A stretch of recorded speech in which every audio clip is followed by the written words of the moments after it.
안녕하세요. 저는 해외여행지 기반 국내 여행지 추천 모델을 발표하게 될 상남자들 팀의 김영호라고 합니다.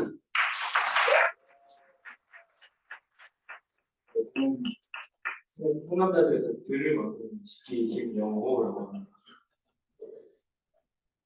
네, 프로세스는 이렇게 되고요. 여러분들이 여행을 갈 때 어떤 여행지를 선호하시나요? 저는 한적한 바다가 있는 그런 휴양지 느낌의 여행지를 선호하는데, 이런 여행지들은, 제가 가고 싶은 여행지들은 보통 해외에 있기에 마련입니다. 근데 해외에는 돈의 문제도 있고 시간의 문제도 있고 여러 제약사항들이 있어서 아무 때나 저희가 가기는 어렵죠. 그래서 저희들은 이러한 문제점을 차단하여서 국내에 이런 해외 여행지들을 내가 체험해 볼 수 있는 그런 곳은 없을까라는 문제점을 갖고 프로젝트를 시작하게 되었습니다.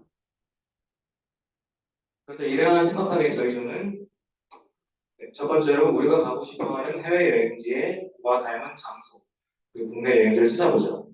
두 번째로는 그때 여기 좋았었는데 했던 해외여행지와 비슷한 국내 여행지를 찾아보자는 두 가지 목적 하에 모델 테스트를 시작했습니다. 이런 점에서 여행지의 분위기나 장소 등 정보를 잘 나타내는 것은 사진이라고 생각하고, 사진관에 있어도 비교를 통해 비슷한 느낌이 나는 여행지를 국내에서 쓸 수 있다는 추적이라고 생각했습니다. 따라서 유저가 비슷한 국내 여행지를 찾고자 하는 여행지 사진을 넣었을 때 이와 유사한 국내 여행지 이미지를 출력해내는 모델 및 태스크를 메인으로 진행하고자 하였습니다. 직접 수집한 데이터셋은 다음과 같습니다. 첫 번째로 동국대 AI 랩에서 발표한 9개의 클래스룸의 국내 여행 스팟 이미지 데이터입니다. 이것은 프리트레인 모델을 파인튜닝하는 데 사용했고요. 추가적으로 이따가 설명해드리겠습니다. 두 번째로는 직접 클롤링해서 3,500여 종의 국내 여행지 이미지셋을 수집하였는데요. 이 아래 두 가지 사이트에서 국내 여행지 이미지를 직접 수집하여서 추후에 설명드리겠지만 데이터셋을 좀 더 풍부하게 만들기 위해서 사용했습니다. 간단하게 모델을 먼저 설명을 하고 진행하겠습니다. 먼저 국내 여행지 이미지 데이터셋을 모델에 투입시켜서 이 여행지 이미지의 특징, 의미적 특징을 가장 잘 추출해낼 수 있는 레이터 프롬프트를 추출하고 이런 피처들을 모아서 피처 매트리스를 만듭니다. 그래서 만약에 유저가 국내 여행지에서 이 해외 여행지와 유사한 그런 여행지를 찾고 싶다. 그래서 이미지를 투입시키면 똑같이 레이팅 벡터를 추출하고 이를 피처 매트리스에 있는 국내 여행지 피처들과 비교해서 가장 미서도가 높은 피처를 찾아내고 그 피처에 해당하는 이미지를 출력해내는 모델입니다. 네, 저희들은 이미지의 피처 익스트레이션을 위해서 비전 트랜스포머 모델을 사용하였습니다. 비전 트랜스포머는 NLP 분야에서 주로 활용되는 트랜스포머를 CV 분야에 사용한 모델입니다. 컨볼루셔널 뉴럴 네트워크 대신 트랜스포머를 사용함으로써 이미지를 패치 단위로 쪼개고 시퀀셜 데이터로 만들어서 학습을 진행시키기 때문에 이미지의 전역적인 정보와 상호작용하는 요소들을 포착할 수 있습니다. 또한 단순하게 픽셀 단위의 유사도를 계산하는 것이 아니라 의미적으로 가까운 이미지를 구하기 위해 레프레젠테이션 러닝을 통하여 이미지의 전형적인 정보를 담고 있는 레이턴트 벡터를 추천할 수 있는 VIT 모델을 사용했습니다. 레프레젠테이션 러닝이 뭔지 그리고 이 모델에서 어떻게 픽처 익스트레이션을 하는지 좀 더 자세하게 설명을 드리도록 하겠습니다. VIT 모델 구조는 아래 보이는 게 전부인데요. 먼저 이미지를 패치화시키기 위해서 224 이미지를 16x16의 패치들로 잘게 쪼갭니다. 그리고 플래튼을 해준 다음에 포지셔널 인코딩을 통해서 각 패치의 위치 정보를 변경합니다. 이때 맨 앞에 이 보이시는 0이라고 되어 있는 CLS 토큰이라는 게 입력되는 부분인데요. 이때 이 CLS 토큰은 트랜스포머 인코더를 거치면서 이런 픽처들의 정보가 다 이제 혼합이 되어서 일종의 레프레젠테이션 벡터로 추출되게 됩니다. 다시 처음부터 설명을 드리자면은 이렇게 트랜스포머 인코더 구조를 사용하면서 셀프 어테이션 그리고 피드 앤 포워드 시그널을 거치면서 이미지 내에서의 패턴, 이미지 상에서의 문맥적 정보 등이 추출되게 됩니다. 마지막으로 여기 MLP에 들어서 있는 멀티레이어 프로텍션 헤드에 아까 말씀드렸던 CLS 토큰이 학습된 그런 아웃풋이 인풋 값으로 들어가게 되면서 이미지 클래시파이어를 통해서 이렇게 분류가 되게 됩니다. 이런 모델을 저희가 어떻게 사용하느냐에 대해서 좀 설명을 드리겠습니다. CNN은 인접 팩사일간의 정보를 추출하기 위한 목적으로 설계되었기에 구조적인 공간상의 정보는 잘 뽑아내지만 이런 측면에서 BIT는 미흡하다는 단점이 좀 있습니다. 그러나 방대한 데이터 소스를 통해서 한계가 극복이 가능하다고 알려져 있고 아까 말씀드렸다시피 저희는 픽셀 간의 인접 픽셀 간의 유사도보다는 전반적인 그런 이미지 안에 있는 그런 성분들의 그 관계점을 주목하기 때문에 이런 두 가지 측면을 다 고려하고자 프리트레인드 된 그 VIT 모델을 사용하는데요. 이미지는 21K 데이터셋 1400만 점으로 프리트레인드 된 VIT 모델을 사용하고 그리고 또 아까 말씀드렸던 데이터셋인 9,000장의 KTS 코리안 투어 리스트 데이터셋을 파인튜닝 시켜서 좀 더 여행지 이미지에 맞게 모델을 변경하였습니다.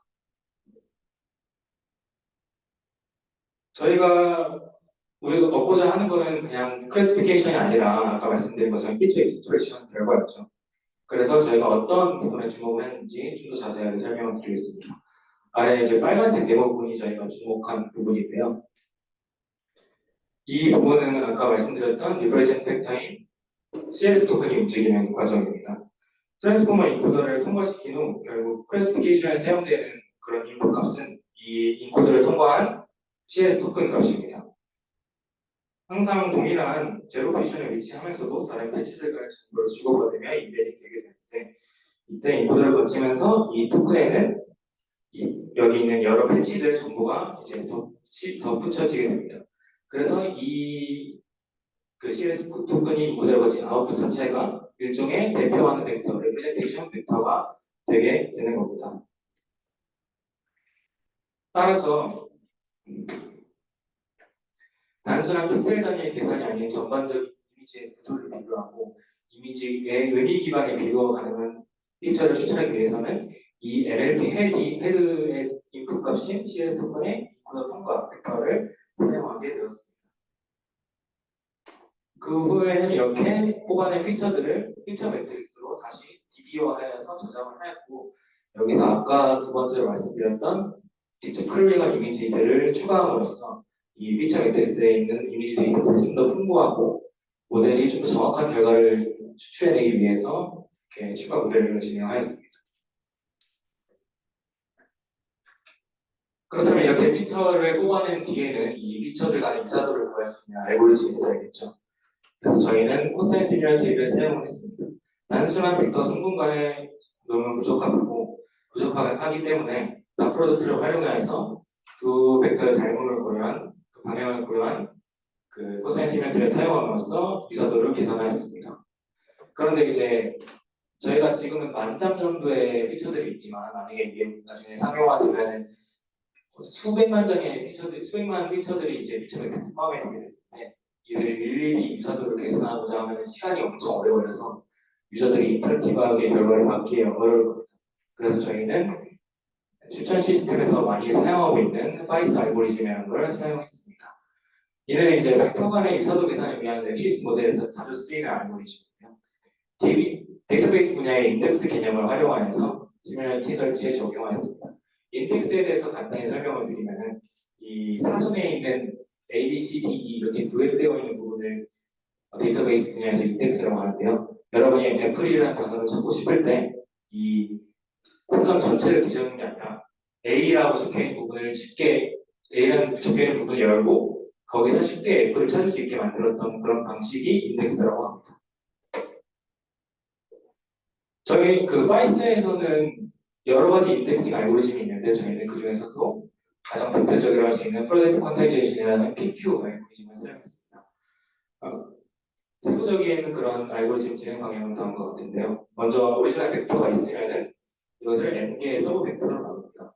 그리고 서브 벡터마다 우리가 잘 아는 클러스팅을 수행해서 각 클러스터마다 센트로이드를 구합니다. 그러면 이 서브 벡터들은 그 센트로이드의 ID로 인코딩이 되게 됩니다.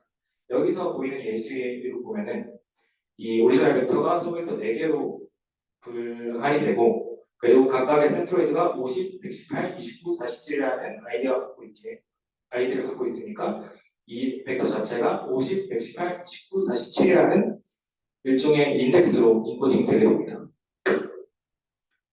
그런 다음에 이렇게 인코딩된 그 각각의 벡터를 이 센트로이드와 미리 거리를 계산해서 거리 매트릭스라고 하는 디스턴스 매트릭스를 미리 구해놓는 겁니다. 그래서 우리가 찾고자 하는 일종의 커리 벡터가 들어오면은 똑같이 인덱싱을 진행해서 인코딩을 진행하고 센트로이드 아이디를 통한 센트로이드 아이디로 이제 이 쿼리 벡터가 바뀌게 됩니다. 그러면 같은 센트로이드 아이디를 가진 일종의 그 피처 벡터에 있는 그 피처들이 있겠죠. 그럼 그 아이디만 찾게 되면 좀 더 빨리 찾을 수 있게 됩니다. 그래서 그 아이디의 디스턴스 엑셀에 해당 값을 비교해서 가장 빠른, 가장 유사도가 높은 그런 피처들을 쉽게 찾아낼 수 있는 거죠. 그래서 간단하게 다시 요약을 해드리자면은 벡터를 소벡터로 나누고 인덱싱을 통해서 사전 클러스터링을 하고 이 클러스터의 센트로이드와의 비교를 통해서 빠른 유사도 계산을 진행할 수 있게 됩니다. 다시 한번 모델을 좀 더 개괄적으로 한번 살펴보겠습니다. 그래서 이미 피처 매트리스가 국내 여행지 이미지 셋을 통해서 도장이 되어 있겠죠.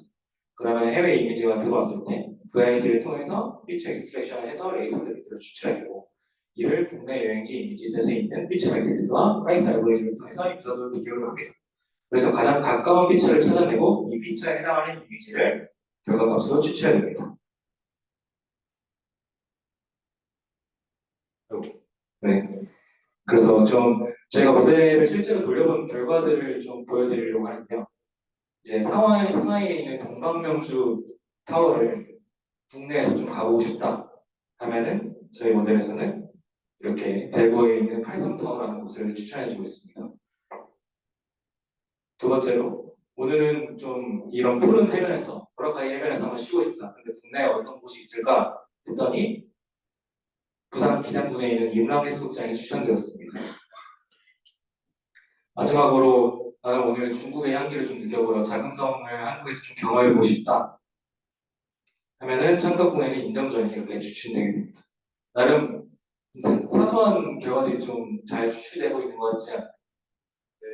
네. 하지만 저희 이렇게 완벽한 모델에도 좀 결함이 좀 있었습니다. 일단은 일종의 추천 시스템 모델의 한계라고 볼 수 있는 데이터셋의 부족 문제가 있었는데요. 추천 시스템 역시 유저 아이템 매트릭스에서 해당하는 정보가 없으면 잘 추천되지 않는 것처럼 이 역시 우리 국내 여행지 이미 데이터셋이 부족하면 해외 여행지와 가장 유사한 데이터를 추출해내는데 좀 성능이 저하될 수밖에 없습니다. 따라서 있는 이미지 데이터셋을 증가시키면 모델 성능이 향상될 수 있다는 점입니다. 또한 저희가 아까 말씀드렸던 VIT를 통한 피처 익스트랙션에는 모델 평가 자체가 불가능하다는 단점이 있습니다. 이 역시 추천 시스템 자체의 일종의 한계라고 볼 수 있겠습니다. 또 아까 설명드린 파이스 알고리즘, 계산 알고리즘의 오류 가능성이 조금 있습니다.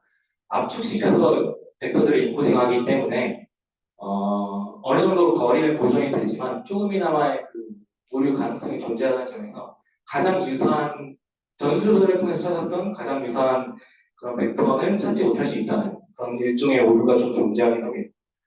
또한 이미지 기반으로 이 모델 전체를 구성하기에는 좀 한계가 있었습니다. 만약에 유저가 원하는 그런 여행지에 대한 어떤 키워드를 받거나 그런 리뷰 데이터를 좀 활용해서 컨캐티네이션을 시키려면 좀 더 정확한 결과를 유저에게 줄 수 있지 않았을까라는 아쉬움이 좀 있었습니다.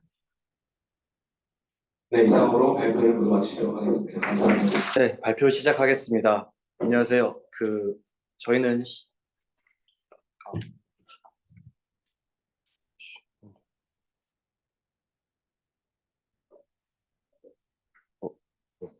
감사합니다.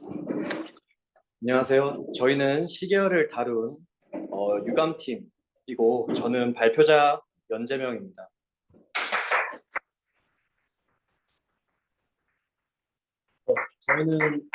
저희는 유튜브 감성 분석을 통한 코스닥 지수 향방 예측이라는 주제로 모델링 프로젝트를 진행했습니다. 먼저 선정한 주제에 관한 설명을 드리겠습니다. 여러분, 코로나 이후에 주식 투자가 엄청 열풍이었던 거 아시죠? 여기에 실제 투자를 하신 분도 계실 거고, 하지 않더라도 어떤 종목이 좋다더라 라는 말을 듣고 솔깃한 경험은 있을 겁니다. 실제 시장에서도 어떠한 정보로 인해 주가가 비이성적으로 변동하는 경우가 많습니다. 여기 실제 사례를 하나 들겠습니다. 여기 보시다시피 어떤 기업이 상장을 앞두고 있는데 따상 신화 기대감, 대박주 탄생 등의 뉴스가 쏟아져 나오고 있습니다. 여러분들이라면 이 기업을 투자하실 건가요? 그리고 상장 당일 이 기업의 주가는 과연 어떻게 되었을까요? 이는 카카오 게임스의 상장 사례로서 주식이 처음인 사람들까지 투자하여 따상을 넘어 따상상상까지 갔습니다. 즉 공모가가 2만 원인데 하루 만에 4배가 뛰어서 주가가 8만 원을 찍은 사례입니다. 그 다음 두 번째 사례입니다. 어떤 기업이 핵심 사업부를 따로 떼서 별도의 기업으로 상장하겠다고 발표했습니다. 이를 물적 분할이라고 하는데 이 소식을 들은 주식 전문가들이 해당 기업을 양아치라고 하고 당장 주식을 팔라고 합니다. 여러분이라면 이런 상황에서 어떻게 하실 건가요? 당장 주식을 파실 건가요? 이는 실제 LG화학의 물적 분할 사례로서 유망한 2차전지 사업부를 따로 떼서 LG 엔솔이라는 별도의 법인으로 상장한 사례입니다. 그래프를 보시면 물적 분할이 결정된 날에 잘 나가던 주가가 갑자기 급락한 모습을 보실 수 있습니다. 이처럼 주식시장에서 정보는 매우 중요한 역할을 합니다. 정보에 담긴 긍정적인 내용과 부정적인 내용에 따라 시장 참여자들은 민감하게 반응합니다. 이에 따라 뉴스, 증권사 보고서 등 다양한 정보 매체들이 시장 참여자에게 많은 영향을 주고 자연스레 주가가 변동하는 모습을 흔히 볼 수 있습니다. 이에 따라 학계에서도 뉴스와 같은 전통 매체에 대한 감성 분석을 하는 연구가 많이 이루어져 왔습니다. 하지만 최근에는 소셜미디어의 영향력이 굉장히 커졌습니다. 그 중에서 유튜브의 영향력은 더욱 커졌는데요. 그래프에 보시다시피 코로나 시기 주식에 대한 관심이 높아지면서 경제 분야 유튜브 채널의 조회수가 대폭 증가하였습니다. 그만큼 유튜브의 시장 영향력이 더욱 커졌다는 의미입니다. 단적인 예로 최근 한 유명 주식 유튜버가 특정 종목을 선행 매매한 뒤에 구독자들에게 해당 종목을 추천하는 범죄를 저질러서 주가를 비정상적으로 끌어올린 사건이 있었습니다. 이처럼 유튜브가 개인 투자자에게 미치는 영향이 커졌다는 것을 알 수 있고 어느 한 연구에서도 유튜브가 소비자의 의사결정에 영향을 끼친다는 결과가 있었습니다. 하지만 정작 주식시장에서의 유튜브 영향력과 예측력에 대한 연구는 매우 부족한 상태입니다. 저희는 여기서 기회를 포착하고 다음과 같은 가설을 세웠습니다. 바로 유튜브 영상의 감성을 활용하면 주가를 잘 예측할 수 있지 않을까? 즉 돈을 벌 수 있지 않을까 생각한 겁니다. 여기서 예측 대상은 코스닥 지수로 설정했습니다. 코스피와 달리 코스닥을 다루는 연구가 적을 뿐더러 아무래도 감정의 영향을 많이 받는 주체가 기관 투자자보다는 개인 투자자이기 때문에 개인 투자자 비중이 80%나 되는 코스닥 지수를 선택했습니다. 참고로 코스닥 기간은 2020년 9월부터 23년 9월까지 총 3년치 데이터를 수집하였습니다. 이제 유튜브 데이터에 대해 설명드리겠습니다. 저희는 크게 경제 분야 유튜브 채널 4개를 선정하여 영상별 제목과 스크립트 데이터를 수집하였습니다. 선정 기준은 단순히 구독자 수가 많은 순이 아니라 구독자 수 대비 조회수가 많이 나오는지를 고려했고 나아가 주식 분야뿐만 아니라 주가에 영향을 줄 수 있는 해외 시장이나 부동산에 대한 내용을 다루는 채널도 포함했습니다. 데이터 수집 기간은 코스닥과 동일하게 3년치 데이터를 수집하였습니다. 데이터 수집 과정을 간단하게 설명드리자면 먼저 셀레니움 라이브러리를 통해 유튜브 영상의 제목, 날짜, 링크를 크롤링하였고 이후 유튜브 트랜스크립트 API를 사용하여 자동 생성 자막이 포함된 스크립트 데이터를 수집하였습니다. 그림에서 볼 수 있듯이 유튜브에서 제공하는 저런 자막과 스크립트 기능을 활용한 것입니다. 이렇게 수집한 스크립트 데이터를 어떻게 전처리했는지 설명드리겠습니다. 먼저 수집한 스크립트에는 음악, 으와 같이 의미 없는 단어들이 포함되어 있어서 이러한 불용어를 정규 표현식을 이용해 제거했습니다. 그 다음 문장 토큰화를 진행했습니다. 스크립트는 대부분 구어체였고 온점도 없었기 때문에 문장 단위로 토큰화하는데 어려움이 있었습니다. 그래서 저희는 뭐뭐 하고요, 뭐뭐 합니다와 같은 종결 어미 단위로 잘라서 문장 단위 토큰화를 진행했습니다. 그렇게 텍스트 전처리한 결과는 다음과 같습니다. 여기 보시면 쭉 줄글로 되어 있던 형태가 뭐뭐 해야 할까요? 뭐뭐 좋을 것 같아요처럼 종결어미 단위로 잘 잘라진 것을 볼 수 있습니다. 이렇게 전처리한 스크립트와 제목을 가지고 감성 분석을 어떻게 하였는지에 대해 설명드리겠습니다. 저희가 감성 분석에 사용한 모델은 KR-FinBOT입니다. KR-FinBOT는 KR-BOT를 기반으로 금융경제 분야에 특화된 NLP 감성 분류 모델입니다. 저희는 이 모델을 활용하여 제목과 스크립트에 대한 긍정, 부정, 중립, 확률값을 추출하였습니다. 감성 분석 결과는 다음과 같습니다. 여기 보시다시피 애플, 엔비디아도 결국 줄 설 것, 삼성전자 최대 수혜라는 유튜브 영상 제목에 대해 감성 분석을 진행하면 긍정 97, 중립 2, 부정 1%라는 확률값이 나오게 됩니다. 이러한 감성 분석 결과를 바탕으로 저희는 유튜브 채널별 일별 감성 지수도 만들었습니다. 그 과정을 설명드리면 먼저 각 스크립트에 있는 여러 개의 문장을 감정 분석하고 이후 각 문장의 중립과 긍정값을 합치고 평균 내어 개별 영상의 감성 지수로 지정하였습니다. 그리고 보통 유튜브 채널에는 하루에 여러 개의 영상이 업로드 되는데 이걸 하루 단위로 영상들의 감성 지수를 평균 내어서 일별 감성 지수로 만들었습니다. 그렇게 만든 채널별 일별 감성 지수 결과는 다음과 같습니다. 보시는 것처럼 날짜별로 스크립트 감성 지수와 제목 감성 지수가 나열되어 있는 것을 확인할 수 있습니다. 이제 채널별 감성 지수도 구했겠다. 이게 코스닥 지수와 어떠한 연관이 있는지 살펴보겠습니다. 저희는 코스닥 종가 이동평균의 미분값과 유튜브 채널의 제목 또는 스크립트 감성 지수의 이동평균 값을 비교하는 방식으로 진행했습니다.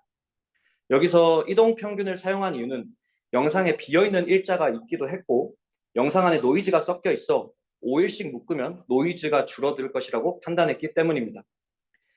먼저 3프로 채널의 경우 코스닥 지수에 약간 선행하는 모습을 보여줬습니다. 여기서 노란색 그래프가 3%고 파란색 그래프가 코스닥 지수입니다. 상관계수는 0.34로 나와서 3% 감성 지수가 코스닥 종가와 약간의 상관성이 있다는 결과가 나왔습니다. 환경 글로벌 마켓 채널의 경우 스크립트에 대한 감성 지수가 거의 시차 없이 코스닥 지수와 유사한 움직임을 보여주었습니다. 상관계수도 0.7로 비교적 높은 상관도를 보여주었습니다. 반면 부익남 채널의 경우 상관계수가 마이너스 0.07이 나오는 등 코스닥 지수와 상관성이 거의 없는 것으로 나타났습니다. 달란트 투자라는 채널의 경우에도 그나마 상관계수가 높은 게 0.10이 나오는 등 코스닥 지수와 큰 관련성이 없는 것으로 나타났습니다. 저희는 이렇게 결과가 나온 이유를 채널별 영상 내용과 업로드 방식에 있다고 보았습니다. 코스닥 지수와 상관성이 있는 3프로와 한경의 경우 매일 시장 상황과 주식 이슈에 대해 다루는 영상을 업로드하지만 관련성이 거의 없다고 나온 부익남과 달란트 투자의 경우 주식과 관련 없는 자기개발 영상을 올리기도 하고 관련 영상이더라도 매일 업로드를 하지 않고 한 번에 모아서 업로드하는 방식이었습니다. 저희는 이러한 연유로 채널마다 상관성 차이가 난다고 보았습니다. 이제 이러한 과정을 거친 유튜브 데이터를 넣은 시계열 예측 모델에 대해 설명드리겠습니다. 저희는 전통적인 시계열 모델에서 벗어나 최근에 발표된 트랜스포머 기반 LTSF 모델인 패치 TST를 사용하여 코스닥 지수를 예측했습니다. 패치 TST는 채널 독립성을 가진 패치의 타임 시리즈 트랜스포머의 약어로 다변량 시계열 예측 모델입니다. 작동 방식을 말씀드리자면 그림에서 볼 수 있듯이 처음에 뭉쳐있는 다변량 데이터를 단변량 데이터로 하나씩 분할하고 이를 트랜스포머 백본에 넣어 단변량 미래 데이터로 도출합니다. 그리고 이걸 다시 종합하여 다변량 미래 데이터로 도출하게 되는 것입니다. 이처럼 패치 TST는 채널 독립성을 갖고 있어 변수 간의 상관관계를 고려하지 않아도 됩니다. 그리고 시계열 데이터를 패치로 나누어서 예측을 수행하기 때문에 연산량과 메모리 사용량이 적습니다.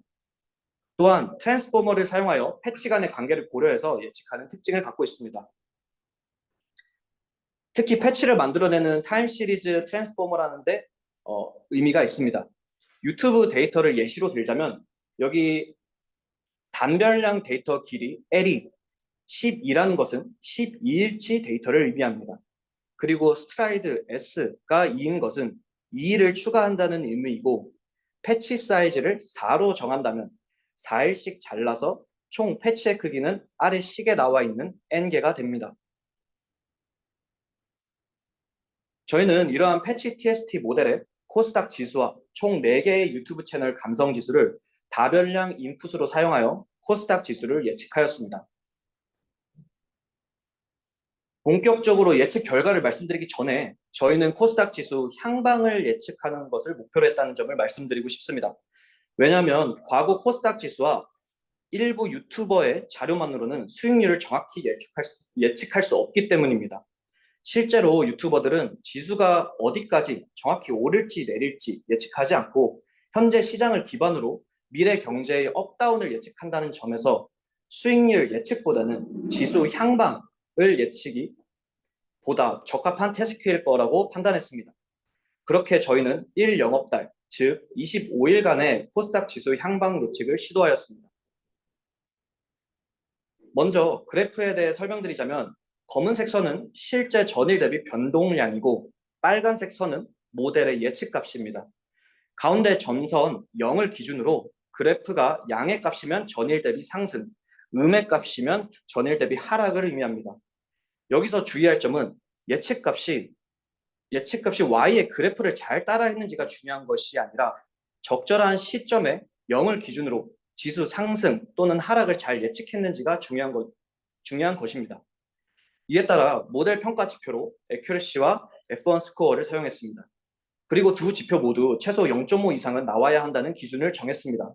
왜냐하면 적어도 랜덤으로 동전을 던졌을 때보다는 성능이 좋아야 하기 때문입니다. 이제 본격적으로 모델을 적용한 결과를 말씀드리겠습니다. 먼저 전통적인 시계열 예측 모델인 아리마를 적용했을 때 향반 예측을 잘 못하는 것은 물론 지표도 0.5 이하로 매우 낮게 나왔습니다. 다음은 패치 TST 모델을 코스닥 데이터만 적용한 단별량 시계열 예측 결과입니다. 정확도와 F1 스코어 각각 0.68, 0.71이 나와 아리마보다 훨씬 좋은 성능을 보여주었습니다. 여기서 저희는 앞서 구한 유튜브 감성 데이터를 더해 모델 개선을 시도했습니다. 저희는 일단 채널별로 하나씩 넣어보면서 각 채널별 예측력이 얼마나 되는지 살펴보았습니다. 먼저 상관계수가 가장 낮았던 부익남 데이터를 넣었을 때는 항상 상승한다는 예측이 나왔습니다. 빨간색 그래프를 보시면 0 이상의 부분에서만 움직이는 것을 확인하실 수 있습니다. 옆에 달란트 데이터도 대체로 상승하는 모습을 볼 수 있습니다. 반면 상관계수가 높았던 3프로와 환경 글로벌 마켓 채널 데이터를 넣었을 때는 둘 다 어느 정도 상승 하강 여부를 예측하는 모습을 보여주었습니다. 하지만 여전히 코스닥 지수 단별량 시계열 때보다는 좋지 않은 모습입니다. 이러한 과정을 거친 후 본격적으로 모델 개선을 시도했습니다. 먼저 모든 채널 데이터를 넣었을 때는 애큐러시와 F1 스코어 모두 지수 단별량 시계열대와 같이 0.68, 0.71이 나와서 모델이 개선되지 않았습니다. 이에 상관계수가 적다고 판단된 채널을 하나씩 제거해 보았습니다. 먼저 상관계수가 가장 낮았던 부익남 데이터를 제거했습니다. 오른쪽에 보시다시피 그럼에도 성능이 개선되지 않아서 두 번째로 상관계수가 낮았던 달란트 데이터를 제거했습니다. 즉 상관계수가 높은 환경과 3% 데이터만 남게 된 것입니다. 그 결과 애큐러시와 F1 스코어 각각 0.8, 0.74로 지표가 개선되었으며 그래프 후반부에서 볼 수 있듯이 상승 시점과 하강 시점을 정확히 잘 판단하고 있는 모습을 확인할 수 있습니다. 지표를 정리하면 다음과 같고 보시다시피 호라이즌 25 수준에서 환경 글로벌 마켓과 3% 데이터를 넣은 경우가 가장 좋은 성능을 내는 것을 알 수 있습니다. 이러한 과정을 거친 저희 프로젝트의 의의를 말씀드리겠습니다.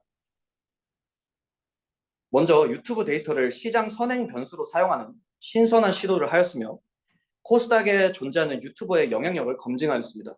또한 자연어 처리와 새로운 시계열 모델을 결합하여 유의미한 결과를 도출했고 데이터가 충분하다면 주간 또는 월간 지수의 향만 예측도 가능할 것으로 보입니다. 한편 한계점도 분명히 있었습니다. 데이터 측면에서 보면 적은 유튜브 채널과 수집 기간으로 인해 데이터가 부족했고 트위터 등 다른 소셜미디어를 고려하지 못했습니다. 감성 분석 측면에서는 경제와 무관한 내용을 제거하기 어려웠고 중립 확률값이 높게 나온 데이터들도 많았습니다. 그리고 시계열 예측의 경우 재무 또는 거시경제 지표를 고려하지 못했고 개별 주가 등 다른 방면의 예측을 시도하지 못했다는 점이 있습니다. 향후 이러한 점들을 보완한다면 더 나은 모델을 만들 수 있을 것이라 생각합니다. 그럼에도 저희는 저희가 만든 모델을 믿고 실제 투자까지 해보았습니다. 해당 그래프는 현재 저희가 가진 9월 23일까지의 데이터를 바탕으로 향후 25일간의 예측을 수행한 결과입니다. 그래프를 보시면 빨간색 그래프가 0 이하에서 움직이며 코스닥이 쭉 하락할 것이라고 예측한 것을 볼 수 있습니다. 실제로 9월 24일부터 10월 4일까지 코스닥 지수는 쭉 하향하는 추세를 보여주었습니다. 이러한 결과를 바탕으로 저희는 유튜브 감성 팩터 투자를 하는 유감 펀드를 만들어서 출자금 100만 원으로 실제 투자를 진행했습니다. 사진에서 볼 수 있듯이 바로 오늘 코스닥 인버스 상품에 투자했습니다. 참고로 인버스는 하락에 베팅하는 상품을 말합니다. 즉 지수가 하락하면 돈을 버는 겁니다. 과연 이 펀드의 10일 뒤 투자 수익률은 어떻게 될까요? 과연 유감스러운 결과가 나올지 유감스럽지 않은 결과가 나올지 저희도 참 궁금한데요. 투자 수익률은 나중에 단톡방에 공유하도록 하겠습니다. 이상 유감TV팀 발표 마치겠습니다. 감사합니다. 관람객 여러분 안녕하십니까? 잠시만요. 관람객 여러분 안녕하십니까? CVB팀 특별전에 오신 것을 환영합니다. 저는 전시 해설을 맡은 도슨트 박서연입니다.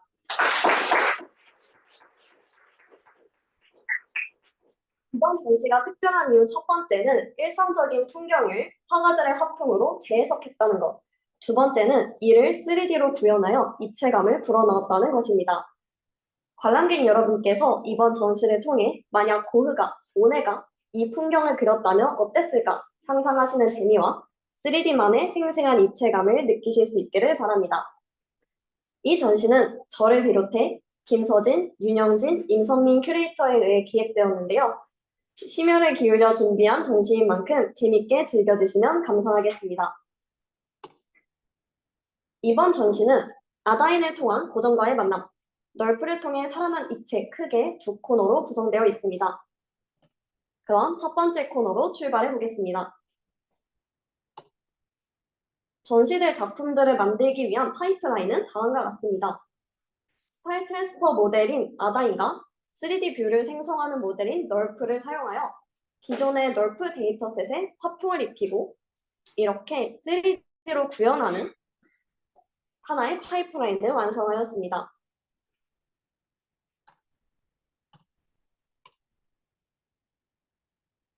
먼저 일상에 예술을 더해준 아다인에 대해 소개하겠습니다. 아다인은 어댑티브 인스턴스 노멀라이제이션의 약자로 어댑티브라는 이름처럼 미리 학습하지 않은 스타일의 이미지에 대해서도 트랜스퍼가 가능하다는 특징이 있습니다. 좌측의 식을 한번 보시겠습니다. 먼저 CIN은 컨디셔널 인스턴스 노멀라이제이션의 약자로 아다인이 존재하기 전 스타일 트랜스퍼 모델입니다. 이 모델은 감마와 베타라는 런드 파라미터를 가지고 있는데요. 이 때문에 학습되지 않은 스타일에 대해서는 작동이 불가능했습니다. 심지어 자세히 보시면 감마 베타 위에 S라는 첨자가 붙어 있는데요. 이 S는 스타일의 개수입니다. 그래서 스타일이 많아질수록 학습 시간이 선형적으로 증가한다는 문제가 있었습니다. 그렇다면 아다인은 이러한 문제를 어떻게 해결했을까요? 바로 스타일 이미지의 평균과 분산이라는 통계량을 이용하여 감마와 베타를 대체하도록 한 것입니다. 이를 통해 학습시켜야 할 파라미터를 줄이면서 임의의 스타일에 대해서도 적용 가능한 모델을 구축했습니다. 스타일 파일 트랜스퍼 네트워크는 인코더, 아다인, 디코더로 구성이 되어 있습니다.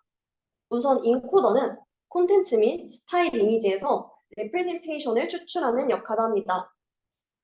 인코더가 마지막에 한 번 더 등장하는 이유는 모델 결과로 생성된 스타일라이즈드 이미지와 기존의 콘텐츠, 스타일 이미지 사이의 레프레젠테이션 차이를 통해서 로스를 계산하기 위함입니다. 이 로스를 최소화시키기 위한 학습이 디코더에서 이루어지는데요. 그래서 사실상 이 모델에서 학습이 필요한 파트는 디코더뿐입니다. 이것이 아다인을 이용해 널프 데이터셋에 화가들의 화풍을 입힌 결과입니다. 이제 다음 코너 널프로 이동해 보겠습니다. 널프는 한마디로 2D 이미지를 3D로 변환해주는 뷰 신테시스 모델입니다. 2020년에 소개된 비교적 따끈따끈한 모델인데요. 그해 CV 분야 최고의 국제 학회를 할 수 있는 ECCV에서 최우수 논문으로 선정되는 쾌거를 이뤘고 그 이후에도 널프를 향한 사람들의 관심은 꾸준히 증가하는 추세였습니다. 앞서 널프가 뷰 신테시스 모델이라고 소개했는데요. 뷰 신테시스란 몇 개의 시점에서 촬영된 불연속적인 이미지로부터 알지 못하는 시점에서의 모습을 추측하여 이미지가 연속적으로 구성될 수 있도록 합성하는 기술을 말합니다. 그래서 일부 시점에서의 2D 이미지만 주어져도 나머지 시점에서의 이미지들을 생성해낼 수 있기 때문에 이들을 모두 합치면 마치 물체를 입체적으로 보는 것과 같은 효과를 얻을 수 있는 것입니다. 논문에서 소개된 널프의 흐름도입니다. 이러한 전체적인 흐름 및 구조는 유지하고 새로운 인풋인 스타일라이즈드 이미지에 대해서도 잘 동작하도록 하여 트레이닝을 진행하였습니다. 이제부터는 널프의 핵심적인 부분을 함께 살펴보겠습니다. 3D 뷰 신테시스 정도로 하려면 아키텍처가 굉장히 복잡할 것 같은데 놀랍게도 널프는 고작 9개의 FC 레이어를 가진 MLP 모델입니다. 널프의 인풋은 물체의 위치 정보를 나타내는 XYZ와 방향 정보 세타 파일을 포함한 5차원의 데이터이고 아웃풋은 새롭게 생성하고픈 뷰에서의 물체의 RGB 값과 밀도 값입니다. 널프는 우선 새롭게 생성하고픈 뷰로부터 물체를 향해서 레이를 씁니다. 그리고 이런 레이상의 여러 포인트들을 샘플링을 해서 각 포인트에서의 RGB 및 밀도 값을 예측해내는데요. 널프를 구성하는 9개의 FC 레이어 중에서 처음 8개에는 위치 정보 XYZ만 통과시켜 물체의 밀도를 예측하고 이후 방향 정보 세타 파일을 합쳐 마지막 FC 레이어를 통과시킴으로써 RGB를 예측합니다. 물체의 밀도는 방향에 상관없이 일정하므로 위치 정보만으로 학습시키고 색은 각도에 따라 달라 보일 수 있기 때문에 방향 정보도 함께 고려해 주어야 합니다. 그렇다면 RGB는 알겠는데 갑자기 밀도는 뭐냐 하실 수 있을 텐데요. 여기서의 밀도는 부피분의 질량이 아니라 투명도에 없습니다. 보통 사진에 한 물체만 덩그러니 있기보다는 물체도 여러 개의 배경도 있고 이런 경우가 많을 텐데요. 보다 앞에 있는 물체의 투명도에 따라서 뒤에 있는 물체가 어떻게 보일지가 달라질 수 있기 때문에 널프에서 밀도는 색과 함께 예측해 주어야 할 중요한 아웃풋입니다. 여기서 들 수 있는 또 다른 의문점은 고작 5차원짜리 저차원 인풋만으로 학습이 과연 잘 이루어질 수 있는가 하는 것일 텐데요. 이를 위해 사용하는 방법이 바로 포지셔널 인코딩입니다. 이는 5차원의 좌표를 더 고차원의 공간으로 매핑을 시켜서 차원을 증폭해주는 역할을 합니다. 저차원에서는 미세한 차이라 하더라도 고차원으로 매핑시키면 매우 큰 차이가 될 수 있기 때문에 작은 차이도 놓치지 않고 하이 프리퀀시 정보를 잘 보존할 수 있습니다. 이렇게 FC 레이어를 통과한 후 모델은 볼륨 렌더링 과정을 거칩니다. 이는 모델의 아웃풋으로 나온 한 레이상의 여러 샘플 포인트들에서의 RGB 밀도 값들이 하나의 픽셀로 합쳐질 수 있도록 하는 과정을 말하는데요. 그런데 레이상의 여러 포인트들 중에 어떤 포인트는 물체 위에 위치하지만 어떤 포인트는 텅 빈 공간에 놓여있을 수도 있습니다. 당연하게도 우리가 관심 있게 봐야 할 부분은 물체가 있는 부분이겠죠. 그래서 보다 효과적인 학습을 위해 널프는 우선 레이 전체 범위에 대해서 샘플링 및 학습을 하고 그 뒤 특히 밀도값이 높은 부분, 즉 물체가 있는 부분에 대해서 한 번 더 샘플링을 진행하여 추가 학습을 합니다. 그리고 그 두 결과를 합해 최종 결과물을 얻습니다. 이번에 전시된 작품들의 경우 위치 정보는 아다인을 통해 만든 스타일라이즈드 이미지의 값을, 방향 정보의 경우 기존 널프 데이터셋의 값을 인풋으로 하여 생성한 것입니다. 널프 트레인 과정에서 다음과 같이 이미지와 DP맵, 로스의 변화를 실시간으로 확인할 수 있었습니다. 그리고 그 결과로 출력된 고흐 스타일의 티라노사우루스,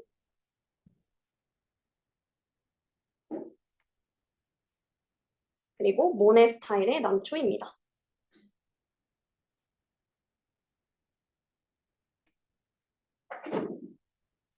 이제 저와 함께하는 전시 해설이 막바지로 흘러가고 있는데요. 관람객 여러분께서 자유 관람을 즐기실 수 있도록 메타버스 링크를 준비했습니다. 여기 한번 접속을 해가지고 한번 보여드리도록 할게요.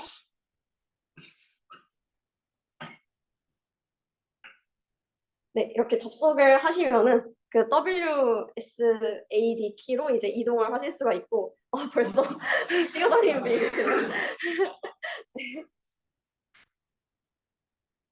오, 오. 그리고 이렇게 그림을 클릭을 하시면 크게 보실 수 있습니다. 근데 이거는 망한 버전이고 좀 잘 된 버전을 보여드리도록 할게요. 근데 내가 어디지?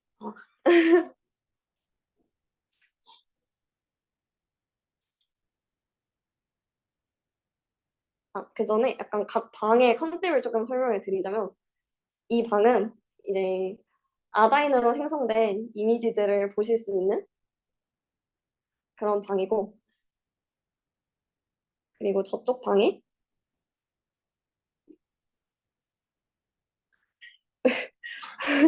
가스 챔버? 누구시죠?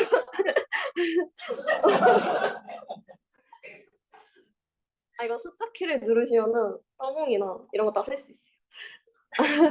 여기가 조금 잘 된 결과물을 모아놓은 방이니까 이런 식으로 확대해가지고 즐겨보시면 좋을 것 같습니다.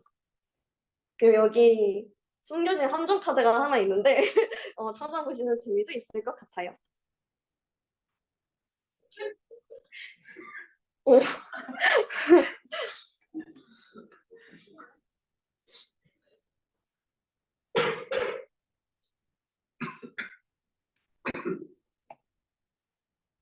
재밌게 보셨나요? 끝으로 이번 전시의 한계점을 돌아보고 발전 방향을 제시하며 해설을 마무리하도록 하겠습니다. 저희가 마주친 첫 번째 한계는 콜맵 사용에 관한 것입니다. 콜맵이란 위치 정보, 방향 정보 및 카메라 매개 변수를 얻기 위한 기술인데요. 이를 활용해서 스타일라이즈드 이미지에 맞는 파라미터를 추출하고자 하였으나 라이브러리 설치 문제로 인해서 실패를 하여 기존 데이터셋의 포지셔널 인코딩 변수를 활용하는 것으로 해결했습니다. 두 번째는 모델 사이즈 문제였는데요. 텐서플로우 기반 공식 코드의 모델 사이즈 및 데이터셋이 워낙에 커서 파이토치 버전으로 재설계한 뒤 서버를 활용해 학습했습니다. 현재 엔드투엔드 모델로 완성하기 위한 작업이 진행 중이며 향후 보다 발전된 버전의 너프를 사용해 모델을 고도화하고 직접 촬영한 이미지로도 학습시키는 등 더욱 풍성한 전시회를 위해 노력할 계획입니다. 이상으로 CVB 특별전 해설을 마치겠습니다. 들어주셔서 감사합니다. 네, 안녕하십니까. 저는 A팀 발표를 맡은 식기 임창재입니다.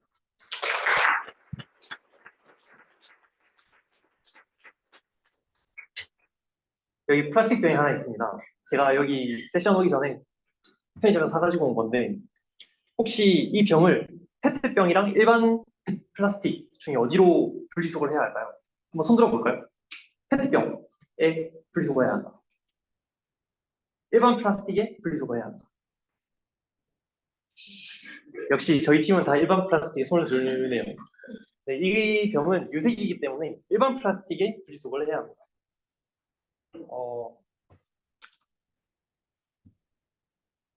유색 플라스틱의 경우 불순물이 섞여 있기 때문에 재활용이 되지 않습니다. 따라서 투명한 플라스틱과 구분해서 분리수거해 줄 필요가 있습니다. 그러면 투명 플라스틱을 어떻게 분리수거해야 하는지 한번 알아보는 게 좋겠죠. 투명 페트병은 내용물을 비우고 헹궈서 깨끗한 상태로 만들어야 합니다. 라벨을 제거하고 찌그러뜨려서 뚜껑을 닫은 채로 분리 배출하면 된다고 합니다.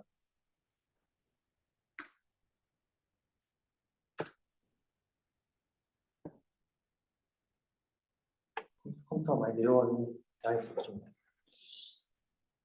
근데 하지만 실제로는 플라스틱의 분리 배출이 잘 이루어지지 않는다고 합니다. 그래서 어떤 것이 잘 안 되는지 저희가 한번 찾아봤습니다. 방금 제가 예시로 들었다시피 유색 플라스틱과 무색 플라스틱에 대한 분리 배출, 그리고 라벨 제거가 잘 안 된다고 합니다. 라벨 같은 경우에는 과도하게 접착제를 사용해서 잘 제거가 되지 않는 경우가 많다고 합니다. 그래서 저희 팀은 재활용이 가능한 플라스틱인지 아닌지를 알려주는 모델을 한번 만들어 보게 되었습니다.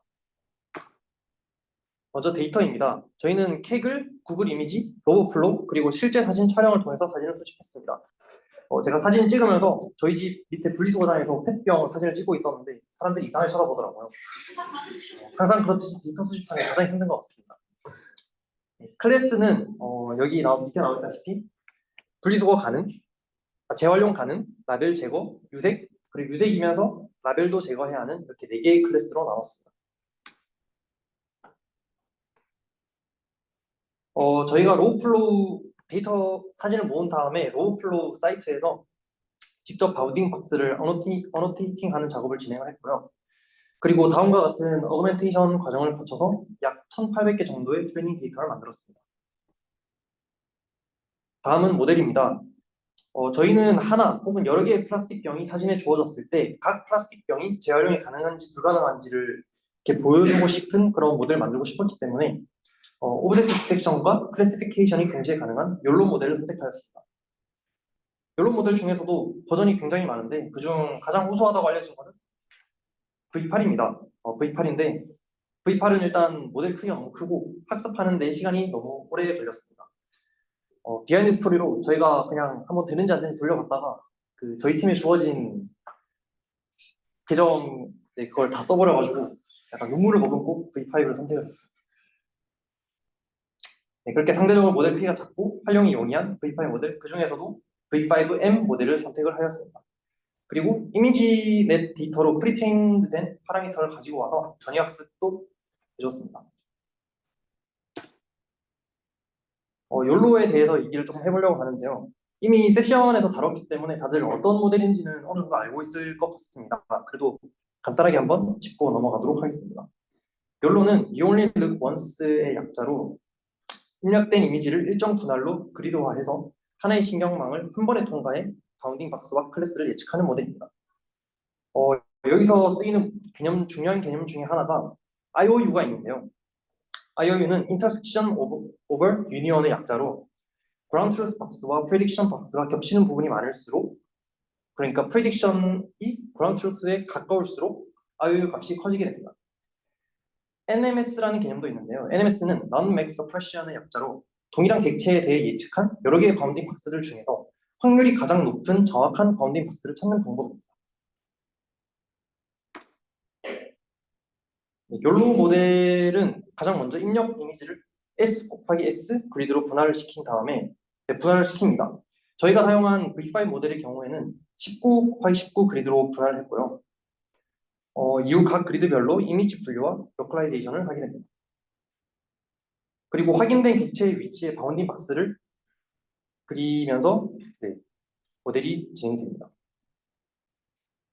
오브젝트 디텍션을 하는 다른 모델도 있는데요. 다른 모델의 방식에는 슬라이딩 윈도우 방식이나 또 가능한 바운딩 박스를 모두 그린 다음에 각 박스에 대해서 모두 클래시피케이션을 하는, 클래시파이를 하는 그런 방식들이 있습니다. 하지만 이런 방식들은 너무 시간이 오래 걸린다는 단점이 있죠.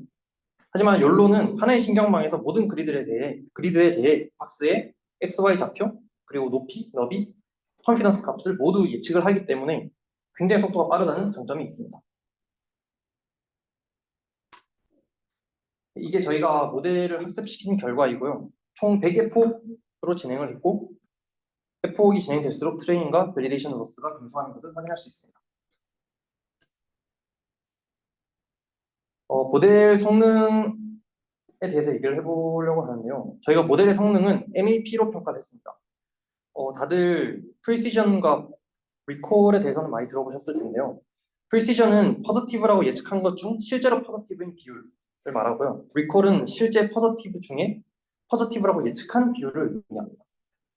이 둘은 서로 트레이드오프의 관계에 있는데요. 당연히 둘 다 높은 게 제일 좋겠죠. 그래서 프리시전과 리콜의 관계를 나타낸 PR 커브의 곡선 아래 면적을 계산한 것이 AP가 됩니다.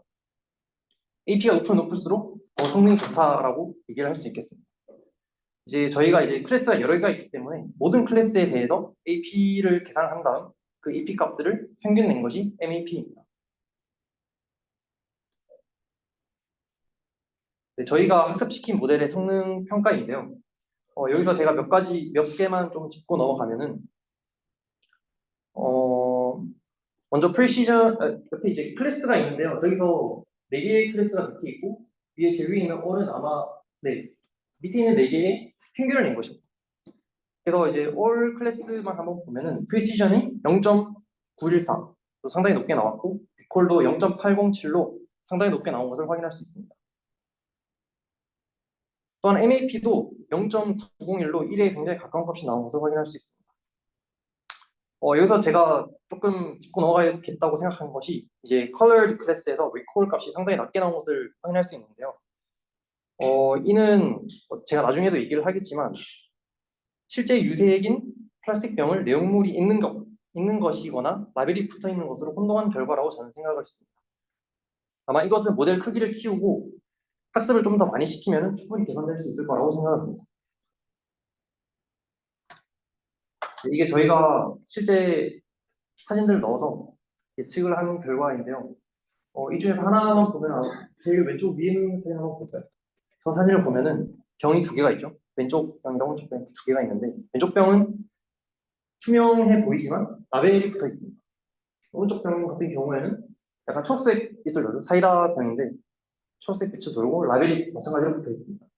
그래서 위에 적혀 있는 걸 보면은 가려서 잘 안 보이긴 하는데 remove 라벨이라고 적혀 있고요.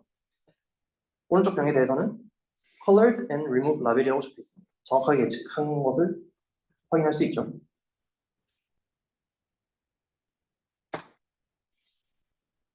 네.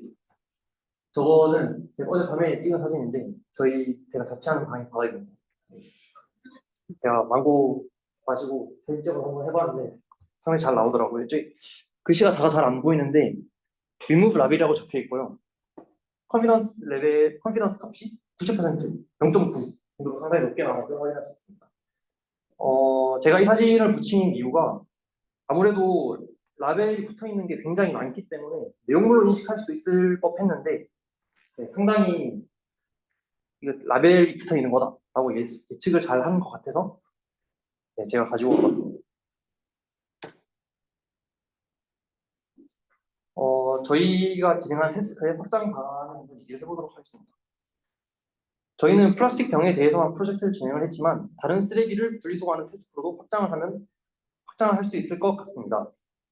또한 저희가 처음에는 내용물이 있는지 없는지도 분류를 하려고 했었는데요. 이게 투명한 물 같은 경우에는 모델이 이게 내용물이 있는지 없는지를 잘 인식을 못했고 또 음료가 있는 경우에도 라벨이나 유색인 것들과 구분하기 힘든 경우가 많았습니다. 그래서 클래스를 선정하는 과정에서 내용물이 있고 없고는 저희가 제외를 시켰었는데요. 아마 좀 모델이 커지고 데이터셋도 늘리고 학습도 더 많이 시키면 아마 이것도 가능하지 않을까라고 생각을 합니다. 그리고 마지막으로 이제 세그멘테이션을 하는 다른 모델들도 있는데 그것도 활용한다면 더 우수한 성능을 기대해 볼 수도 있을 것 같습니다. 이상 발표해 주셔서 감사합니다. 안녕하세요. 저희는 모델링 프로젝트 구조의 발표를 맡은 김영현, 유선재, 이성균, 장윤빈, 정성호입니다.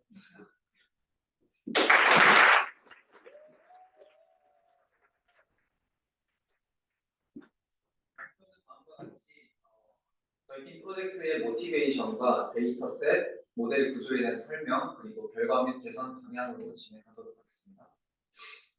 혹시 지금까지 살면서 PPT를 한 번도 만들어보지 않은 분 계시나요? 아마 여러분의 대부분은 PPT를 만들어 본 경험이 있을 거라고 생각합니다. 근데 PPT를 잘 만들려다가 보면은 예쁜 템플릿을 가져다가 쓸 때가 있는데 간혹 폰트가 호환이 잘 안 돼가지고 곤란한 상황이 발생한 적 있죠. 이는 영어만 지원하는 폰트를 해당 템플릿에서 사용해서 한글로는 사용하지 못하기 때문에 발생하는 현상인데요. 저희 팀은 여기에서 아이디어를 얻어서 한글이 호환되지 않는 영어 폰트에 한글 폰트를 생성하는 모델을 만들어 보기로 했습니다. 우선 저희가 만든 모델의 구조를 간략하게 요약한 그림 보시겠는데요. 사실 화면에 그림이 가득가득 있어서 한눈에 들어오시진 않죠. 근데 제가 천천히 뜯어서 설명해 드리도록 하겠습니다.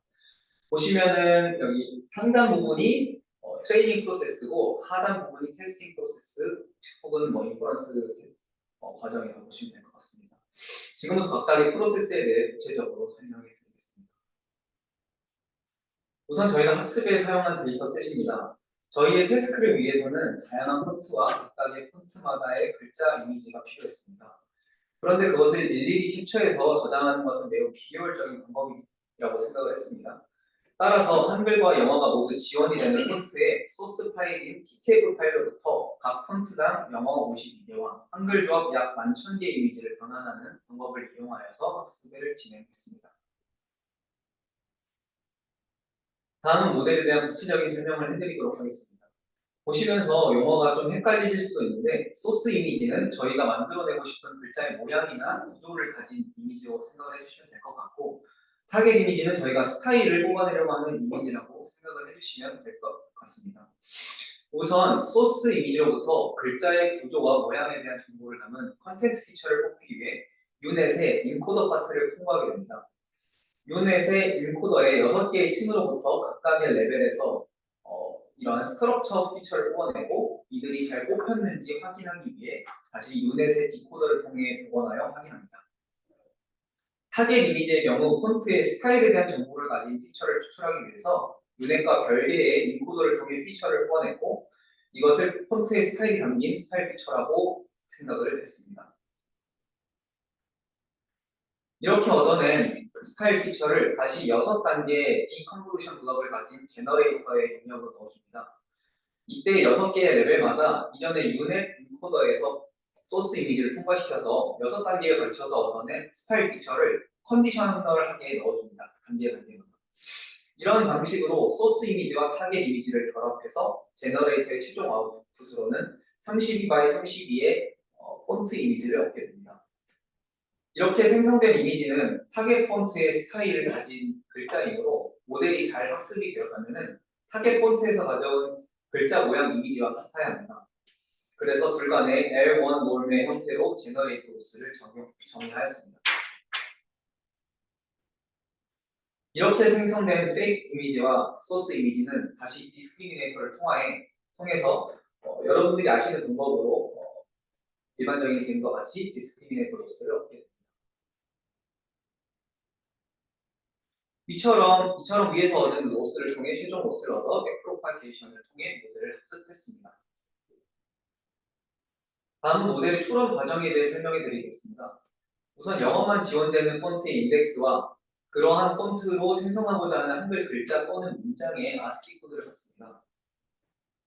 이들을 이용하여 모델의 소스 이미지로 넣을 영어 폰트를 가져오고 타겟 이미지로 넣어줄 고정된 폰트의 글자를 가져옵니다.